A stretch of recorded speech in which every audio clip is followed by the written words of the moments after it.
In 1936, when it was launched for its maiden voyage, the Queen Mary was the largest ship on the ocean. 4 decades later, it was retired and anchored as a floating hotel/museum. And during the conversion, the 3 large smokestacks were supposed to be scraped down and repainted, but instead, they crumbled on the dock. There was nothing left of the 3/4-inch steel plate from which the stacks had been formed. All that remained were more than 30 coats of paint that had been applied over the years. The steel had completely rusted away. And I think about that and realize that describes many people today. We put forth this very good image, and we keep painting the outside, giving the appearance that everything is good, but below the surface, the real us, the person that God created us to be, is slowly vanishing. Reminds me of what Jesus said. He called the religious leaders whitewashed tombs. They look good on the outside, but inside they're filled with dead bones and hypocrisy. Well, this morning we are going to wrap up our Bitmoji series, and we're looking at the different faces and the different emotions of life. We're using King David as our example. And so far we've learned a lot of things. We've learned that life is beautiful, even when it's not going our way. Life is an adventure. God takes our pain and our struggles, and He somehow works them all out for good. Life is not fair. We live in a broken world. Bad things happen to good people. And we learn that life is a choice every day. And last week we learned that life is worship, and that true worship is how we live. Today's lesson is life is better with friends. In 2018, Debbie and I packed up and we moved to Colorado to be near our daughter and her family. And we knew it would be a difficult transition. I had spent my entire life in Michigan. Debbie had lived here for the past 45 years. Not only that, but our entire marriage, we had been surrounded by people who knew us and who loved us. We poured our lives into them. We built relationships with them, and we did life together with other people. And because of our positions in the church, this happened naturally. But now here we were in a new state with no jobs, no church, no friends, and no home. Actually, we'd bought a place 10 months earlier, figuring that someday we might move there. And Lacey said, if you're ever going to do that, the prices keep going very quickly. You might want to buy. So we did. But thinking it would be years and not months, we rented it out. But now we found ourselves in Colorado with no home, at least that we could move into, so we moved into Lacey's basement. To make a long story short, within 4 months, we both had jobs, and we bought a second home that we could live in. We got out of the basement. We weren't going to stay there 5 more months. That was not going to happen. And we were attending church with Lacey. We were involved in various ministries. We attended the small group that met in her home. We even attended a second small group for older people our age and discovered we're not that old. And so we were just very busy, yet because of our work schedules, we had not made any close friends to do life with. And Lacey and Nathan, they were very gracious, but come on, be honest. Who wants to spend time with their parents or in-laws hanging out with them all the time? Well, then COVID hit, and we came back to Michigan to take care of Debbie's parents. They were aging, and I'd go off to work every day. Debbie was staying at the house. She was nursing her dad back to health. He was given 4 days to live. They both had dementia, so she was taking care of them, but she was also remodeling the house. And so it was just, for her especially, it was very exhausting. And because of COVID, she could not leave the house very often. We would spend Sundays together, and we would watch church on TV, and then we would work on another project on the house. And at least we were together. That was the good part, but we were so ready for a change. When the vaccines came out, we were able to go back to church in person. So we came here to BCC, and it was amazing. There were familiar faces, though we hadn't seen those faces in over 20 years. We were reunited with lifelong friends, and it was as though no time had passed.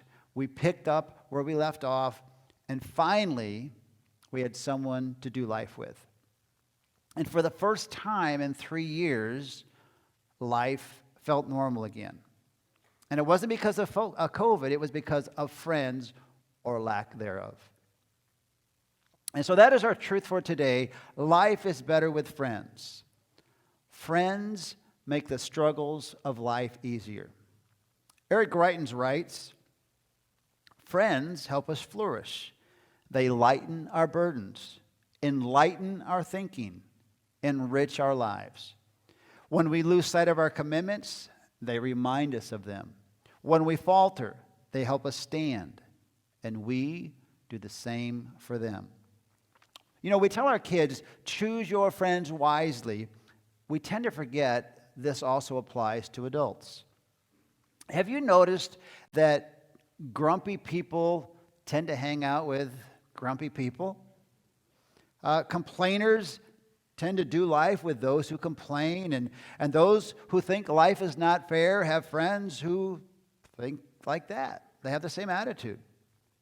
Every day, we are shaped by the people we spend time with. Therefore, choose to be with people who are the way that you want to be. If you want to be excellent, be around people who are pursuing excellence. If you want to be happy, then be around people who are happy. If you want to be more like Jesus, then be around people who are seeking Jesus. The Apostle Paul understood this truth, and that's why he wrote, bad company corrupts good morals. Few things in life shape us more than the people around us. Therefore, some of the most important decisions that we will ever make is who we choose to spend time with. Today we'll look at two of David's friends, and we're going to discover some key qualities to look for in choosing our friends, qualities that we also need to share with our friends. As we've been looking at, David spent years running for his life from King Saul. Does anybody know who David's best friend was? Jonathan. And Jonathan was King Saul's son. Rather than feel threatened by David, Prince Jonathan befriended him. David and Jonathan met shortly after David killed Goliath, and we can read about it in 1 Samuel 18, verse 1. After David had finished talking with Saul, he met Jonathan, the king's son. There was an immediate bond between them, for Jonathan loved David. And Jonathan made a solemn pact with David because he loved him as he loved himself. Jonathan sealed the pact by taking off his robe and giving it to David, together with his tunic, sword, bow, and belt. And so we see here that life is better with friends who want what is best for one another. Jonathan loved David as himself. While Saul was threatened by David, Jonathan made a pact with him to support him in his ascension to the throne. He considered David's success more important than his own. It's the same attitude that Paul calls us for in Philippians 2. Do nothing from selfish ambition or vain conceit, but in humility consider others as more important than yourself. And this is hard to comprehend in our society because we like to build altars to ourselves. We talked about that last week. Many people will choose friends because of what that person can do for them. And when they no longer need what that person has to offer, the friendship is over. We see it in marriage as well. Two people will get together because that other person, just makes me feel so good. And then we make that commitment to love one another till death do us part. Boy, that's old wording, isn't it? Till we're separated by death. But when that person becomes an obstacle to our selfish desires, what happens? They move on to another relationship. That current one ends. And that not only breaks up the marriage, but it breaks the kids. because those kids grow up not understanding that real love is not selfish, but true love does what is best for that other person. And so when the kids grow up and become adults, they typically follow the pattern of their parents. And what happens is this all about me mindset, it destroys families, it erodes society, and it leaves us disillusioned and lonely. In fact, that's why there are so many addictions in this world, because we don't understand love. Well, we learned from David and Jonathan that there is a better way.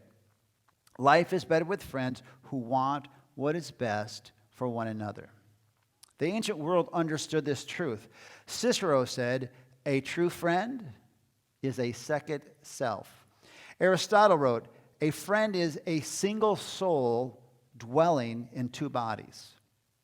That's the kind of friendship that David and Jonathan had. Their hearts were knit together as one. They were unified in spirit and in purpose. Well, rather than claim his right as the next king, Jonathan gave his royal clothes and his weapons to David. It was an act of humility. I will step aside and let you have the glory and let you have the power. So let me ask you, when is the last time someone put your needs above their own? Or maybe a better question is, when is the last time you did that for someone else? Life is better when we have friends like that, and life is better when we are a friend like that. Well, picking up in 1 Samuel 19, verse 1, Saul now urged his servants and his son Jonathan to assassinate David. But Jonathan, because of his strong affection for David, told him what his father was planning. He said, "I'll talk to my father about you, and then I'll tell you everything I find out." Verse 4.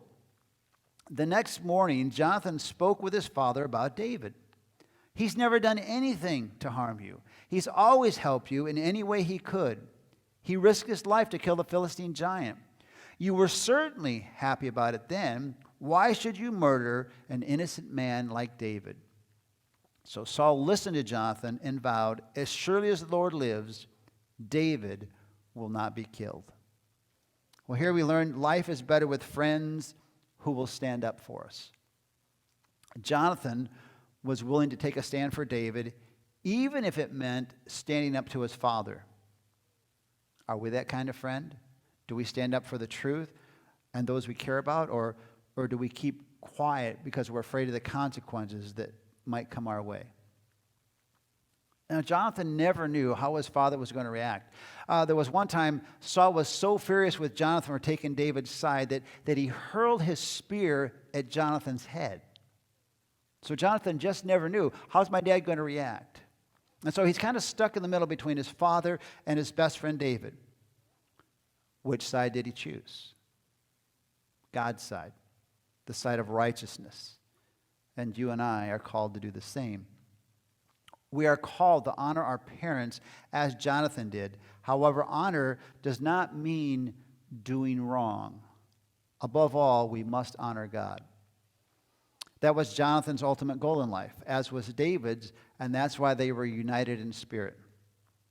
Well, the last time David met Jonathan, David is still running from Saul, and in 1 Samuel 23:16, Jonathan went to find David and encouraged him to stay strong in his faith in God.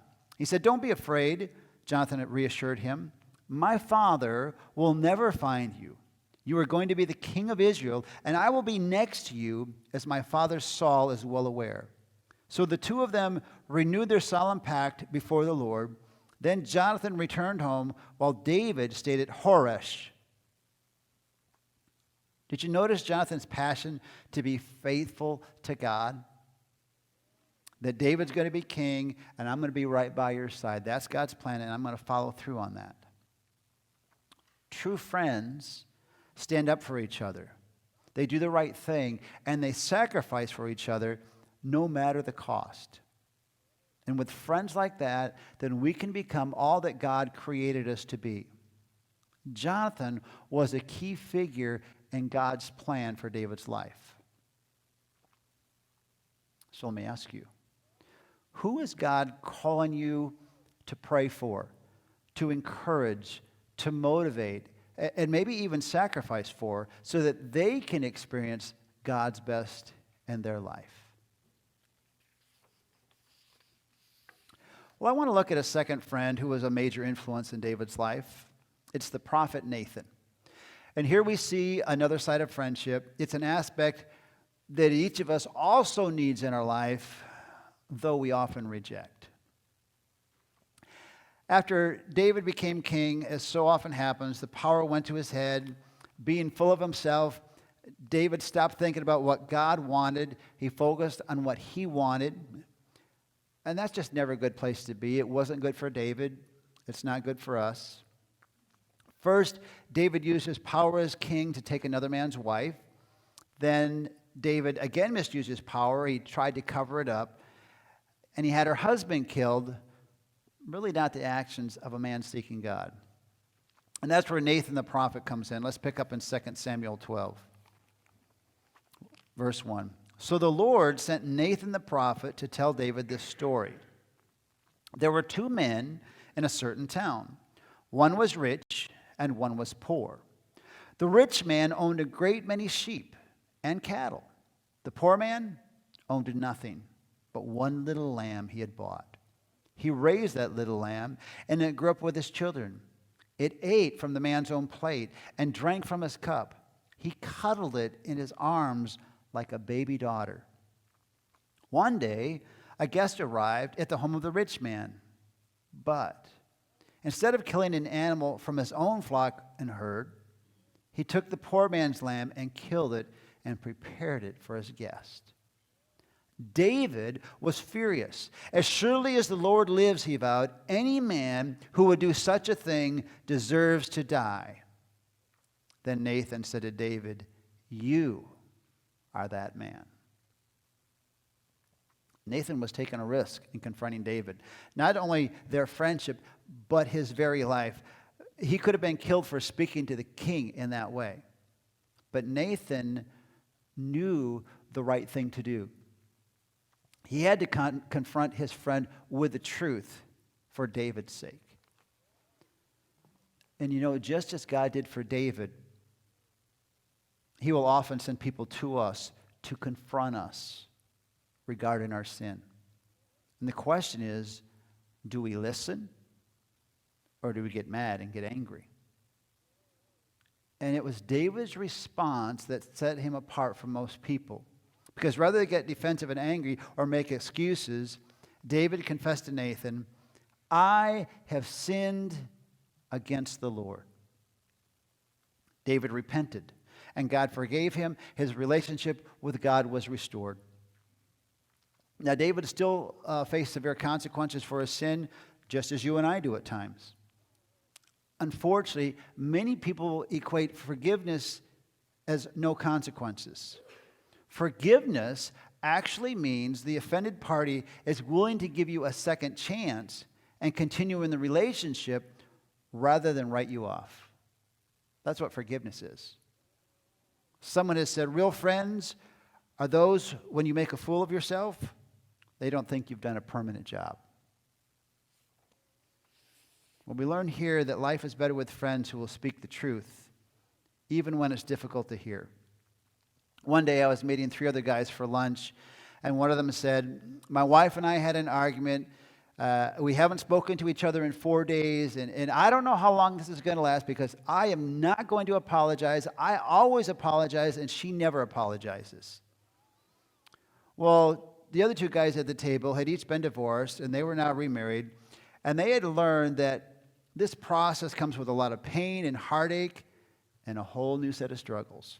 So one said, No. Here's what you're going to do. You're not going to wait for her to apologize, but when you get home tonight, you're going to walk through the door, and you're going to take her in your arms, and you're going to say, I'm sorry. And the other guy said, yes, and before you get there, you're going to stop and buy flowers on the way. He did. They made up, and 25 years later, they're still married. In his book, Resilience, Greitens writes about the need for friends. He says, we often turn to friends when we make life's biggest decisions. Not because they will support us unquestioningly, but because they will not. Friends challenge the flaws in our thinking, the flaws in our character. And when they do that, they make us better. Good friends hold us to a higher standard when we are ready to make an excuse for ourselves.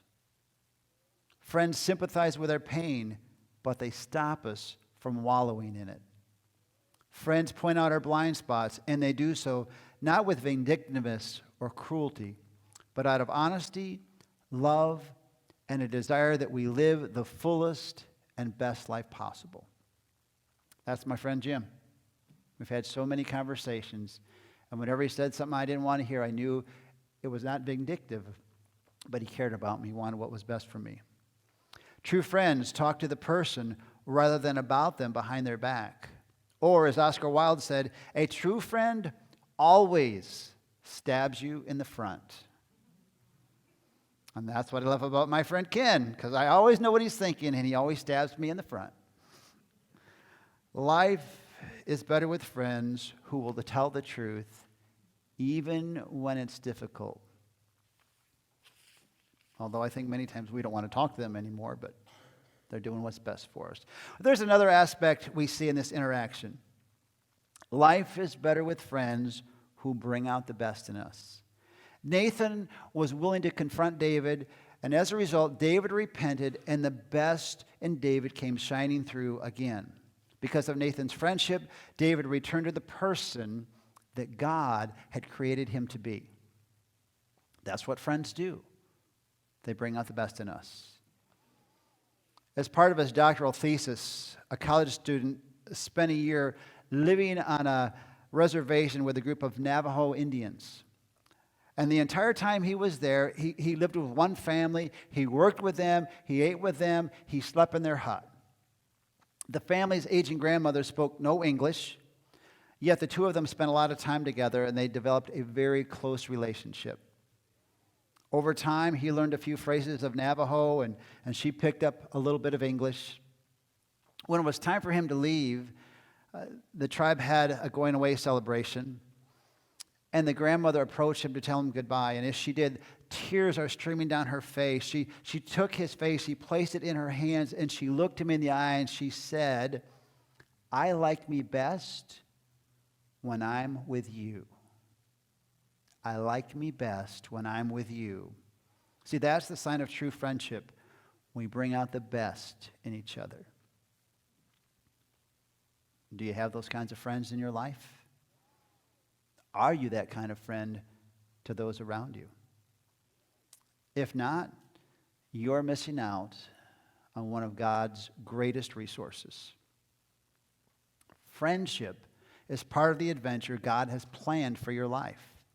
And if you are blessed with those type of friends, man, you need to thank God for them because they are very rare. You also need to be a friend like that. Although you can't be a friend like that to everyone. Jesus had only 4 friends like that. But you can be a mentor to someone who needs guidance. So be on the lookout for someone who is seeking answers to life, or maybe they're just kind of wandering, but you can build into them.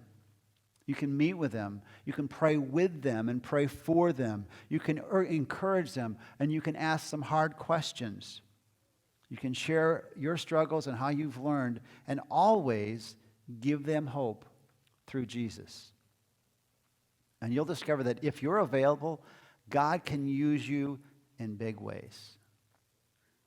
If you don't have friends like that, yet you recognize the need for that, and you know you need new influences in your life, you just aren't quite sure where to turn, keep coming back here every Sunday, because this environment is a great influence.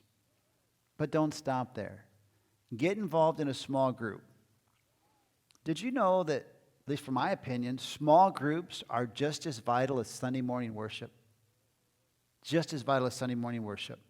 Because it's a place to build friendships, where you can share your struggles, you can find encouragement. It is a place to meet other people, and you can begin doing life together. Life is better with friends. Friends who will encourage us, who will support us, and who will challenge us. Friends who bring out the best in us. Does that describe the people that you're doing life with?